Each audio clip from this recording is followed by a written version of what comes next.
In our foundational text, we're going to have two scriptures we're going to read and exegete for the time that we have together on this afternoon. John chapter 15, verse 13. It's a familiar passage of scripture depending on where you reside in your Christian journey. And then we're going to do a little hopscotch over to Proverbs chapter 7, verse 16. John chapter 15, verse 13. If you do not have a tangible Bible, you could just look on the screen, or if you're watching online, it'll be on the lower thirds for you. Jesus says, "Greater love has no one than this, than to lay down one's life for his friends." So Jesus is giving us, this is the definition of biblical love. It is seen by your willingness to sacrifice. Okay? Now, let's go over to Proverbs chapter 7. And we're going to hear a seductress definition of what love is. Proverbs chapter 7, verse 16. This chick says, "I have covered my bed with colored linens from Egypt. I have perfumed my bed with myrrh, aloes, and cinnamon." My God. "Come, let's drink deeply of," what's that word? "Love till morning.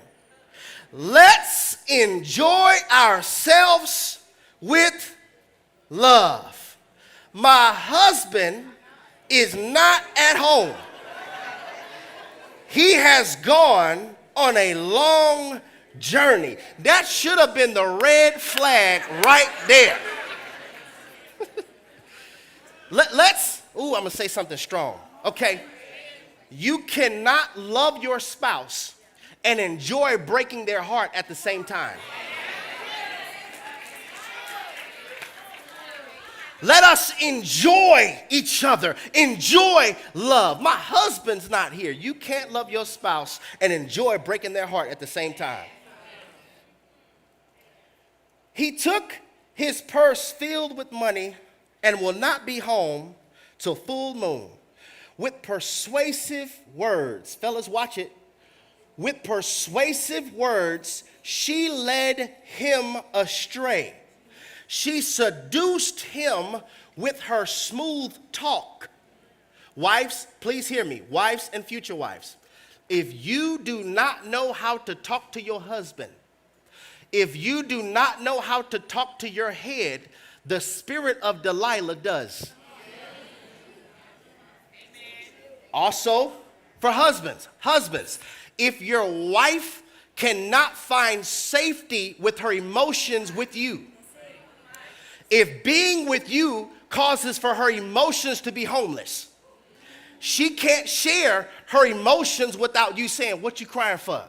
Stop all that." If she can't do that, and if you don't know how to speak to her with honor, the spirit of Delilah does. Spirits don't care your gender. Like the spirit of Jezebel is not just females, it's also in men. The spirit of Delilah, what is that? It is a spirit that steals your strength through immorality. Study Delilah. She was after Samson's strength through immorality because the Philistines were going to pay her. I need me a high value man. I need a 6-figure man. That sounds like Delilah to me. Because I'm looking for somebody I could take from. Okay? Turbulence, all right. Verse 22, "All at once he followed her like an ox going to the slaughter, like a deer stepping into a noose, till an arrow pierces his liver, like a bird darting into a snare, little knowing it will cost him his life." I was going to stop there, but I just feel the need to keep reading. Okay, it says, "Now then, my sons, listen to me. Pay attention to what I say. Do not let your heart turn to her ways or stray into her path. Get off her page. Don't follow her. Don't DM her. Make it modern where you understand it. Okay. Him too. Many are the victims she has brought down. Her slain are a mighty throng. Her house is a highway to the grave, leading to the chambers of death. Okay, just in case we missed this, Jesus says in John chapter 15, verse 13, let me give you my definition of love. Let me give you the greatest definition of love. But then in Proverbs 7, the seductress, her definition of love will cost you your life. Y'all catching this? Jesus describes what love is to us. He says, okay, love is the laying down of self for the benefit of others, which equates to sacrifice. Seduction says love is laying down yourself for yourself, which equates to self-sabotage.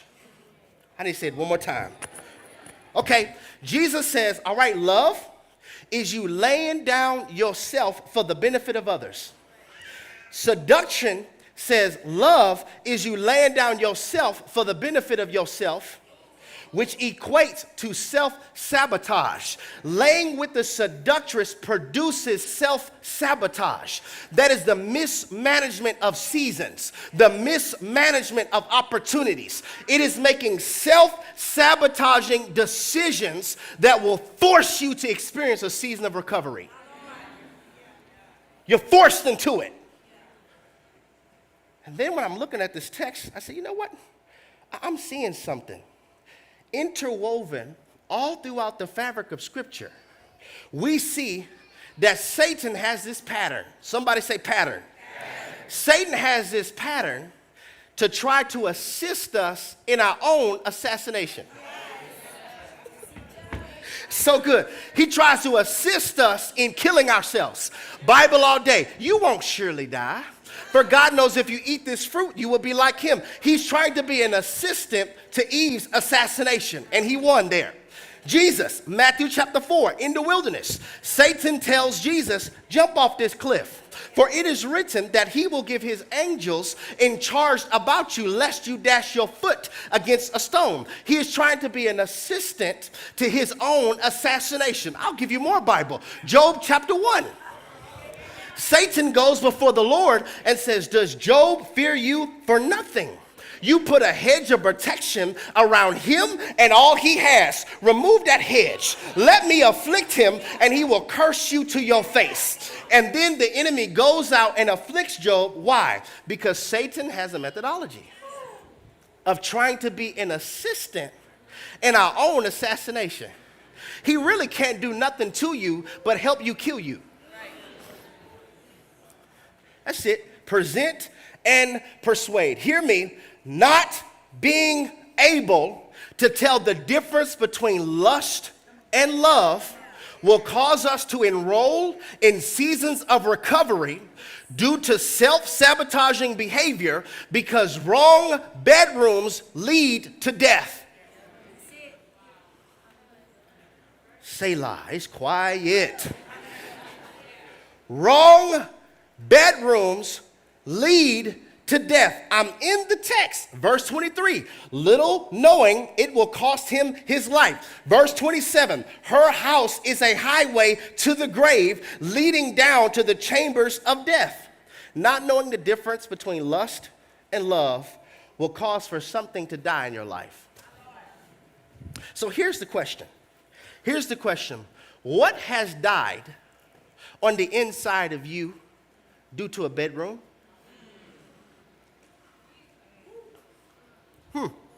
Okay, if the text lets us know that bedrooms that have not been consecrated by covenant are a highway to the grave, and many of us have deliberately or unknowingly been in some graveyards,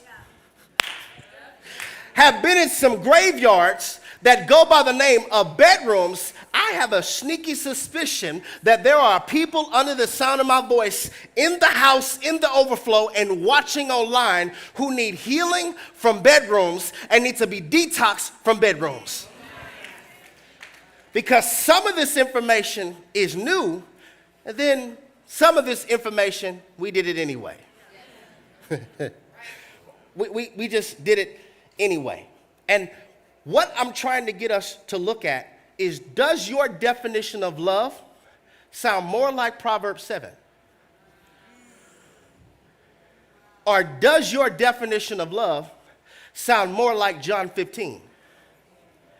See, because if you're a millennial, Gen Z, well, I guess baby boomers and Generation X2, y'all just did a little different. But our childhood discipled us to learn love from Proverbs 7. In our music, let's make love in this club.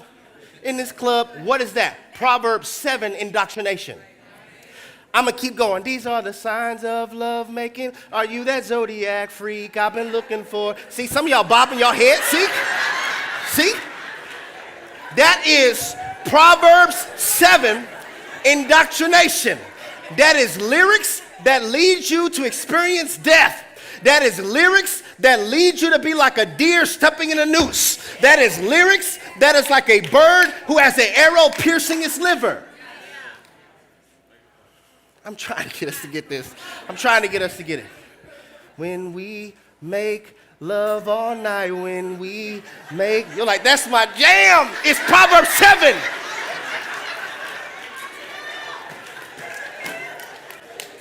And really what you're doing is, when we make strongholds all night, when we play with devils all night, when we, that's all it is.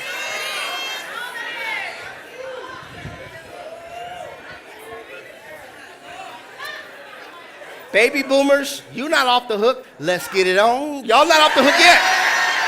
Same thing. All right. Am I telling the truth?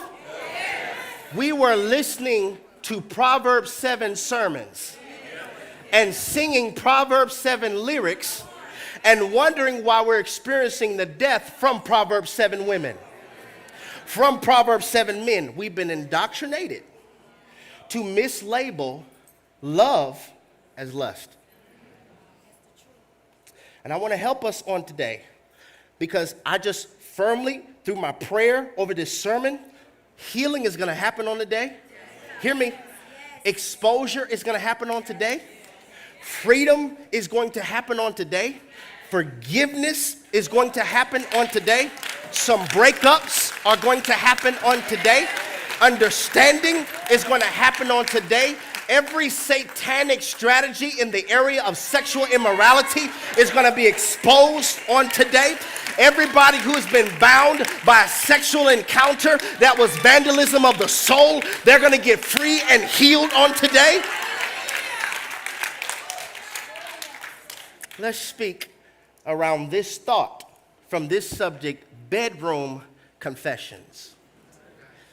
Bedroom confessions. I was going to have a bed up here today where I could really break it down, but in prayer, God was like, listen, I need you to teach the difference.